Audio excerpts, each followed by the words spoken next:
That's how long it took me to find it. The information is not that easy to find for people. And I came to see you, and I had the treatment in October last year. I had 5 treatments over 5 days. I dropped my diet, no special diets anymore, and I started picking up weight.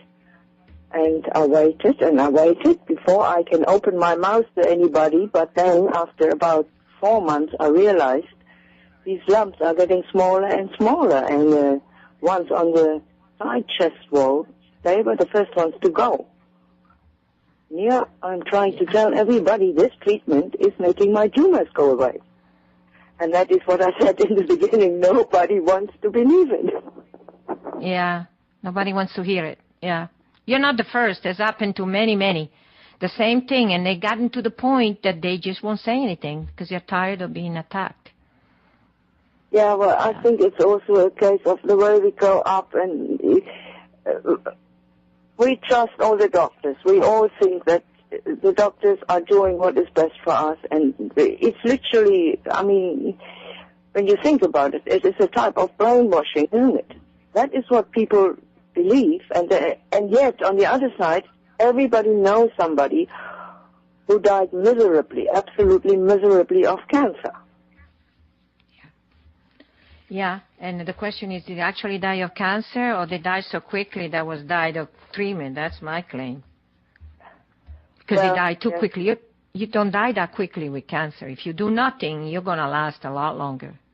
That is the question. I mean, I knew what it was like. I had experienced it myself. I know what it is like to go through chemo. It is not for the faint-hearted. And I do not want to go through that again. Yeah, but you know, the thing is that you start gaining weight, that means your cancer is dead. There is no escaping that, because you wouldn't gain any weight if your cancer was not dead. So, I believe it is dead. I think I am just left with 2 areas actually, which is one of the lumps at my neck, which was the biggest lump. And when you treated it, it was nearly the size of 2 green peas, wasn't it? And that one is now flush with the skin, and it is just a little bit bigger than a grape pip. And further down below that, just above the collarbone, is a heart area. This is a lump where I believe all the dead material has collected.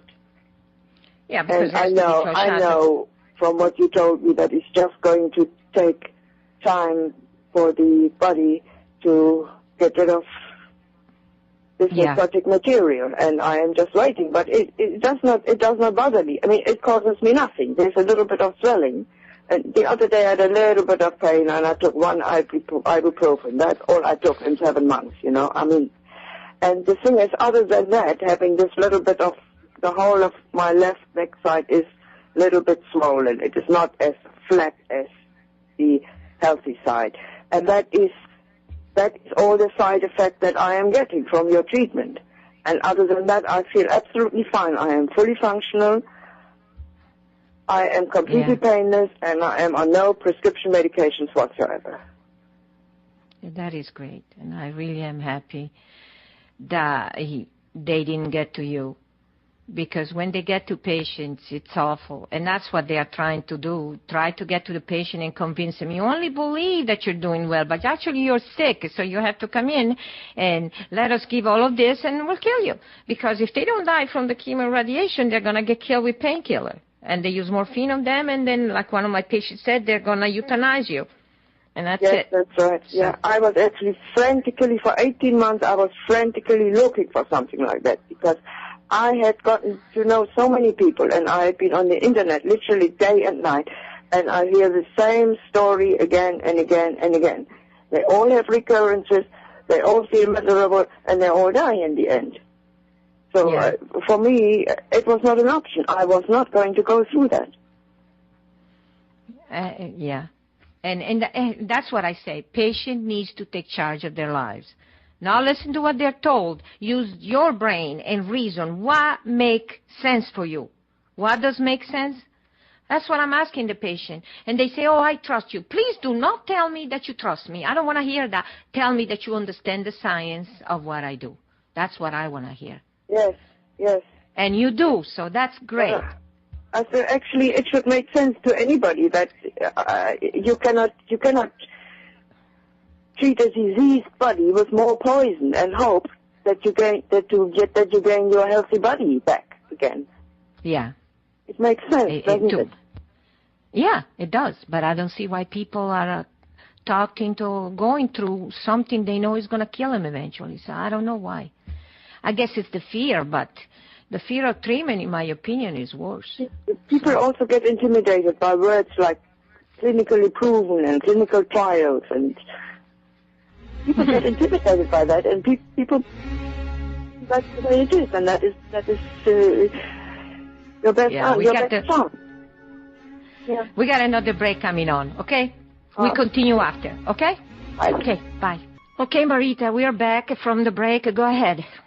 You can continue. There's one more thing that I would like to bring up here. I believe that I know what caused my breast cancer. I was on HRT, hormone replacement therapy, for 9 years uninterrupted. The horse hormones. Yeah. And I really believe that is what did it. I think so, because I've heard a lot of other people having the same problem, so I'm pretty sure it is. Yeah, and then, of course, when the lump was detected, I was told to immediately come off that. And then I was put on tamoxifen for 5 years, which did not cause me any side effects. And then, of course, when the recurrence happened, I was told to immediately come off tamoxifen. And I was then put onto Femara, which is an aromatase inhibitor. It stops the adrenal glands converting testosterone into estrogen. So it's a hormonal therapy. And I was on that for 7 months. And during those 7 months, well, it started after 3 weeks, terrible bone and joint pain and dizziness. I could not even climb up a chair. And I stopped it.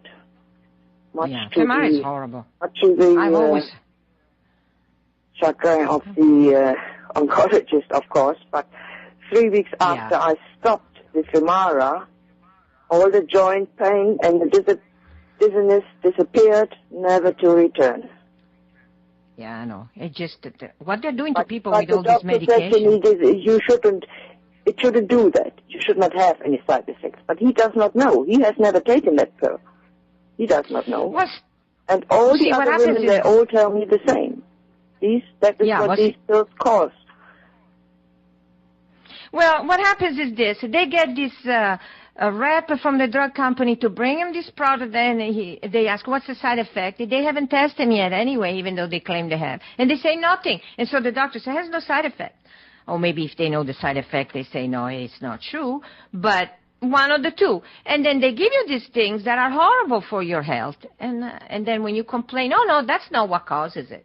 No, they don't warn you either. They don't say that this might cause this or that. They say nothing. Oh, just take this pill. And you take the pill. And then you see what happens. Yeah. I know. So altogether, let me close here by saying that I believe that your treatment has saved my life. I really do. I believe you have saved my life, Dr. Carpenter. Yeah, thank you. I need to hear that. What anybody else says, that is my story. That is what happened to me. And I am a real person. I'm a patient. Well, I was a patient. I'm not a patient anymore. No, you're not. You're fine now. I'm not a patient anymore. I fired them all. Yeah. Absolutely. Thanks, Marita. We really needed that because we have been insulted and attacked so much. And I know that there are plenty of patients out there that are still alive because they are doing well because of this treatment. But they just don't want to talk about it because of how they jump on them. So you have been really brave that I cannot understand. I cannot understand it. Yeah, but it is human. I mean, nobody wants to face a war if they don't have to. So most patients say, well, I'm fine. I don't care about the rest of humanity. I'm just worried about myself, and I go on with that. And that's why I'm left to fight alone. Okay, so I really appreciate it. This is not starting a war, really. I'm just telling what happened to me, and that is the absolute truth. Yeah. Well, it wasn't my intention to start a war either. I just found myself into this war, and I had no idea where it came from. You know, just ridiculous. Yeah. But thanks a lot, and you know, you keep ignoring the bad comments and stay well, okay? Thank you. Thank you very much. Thank you. Okay. Goodbye. Bye.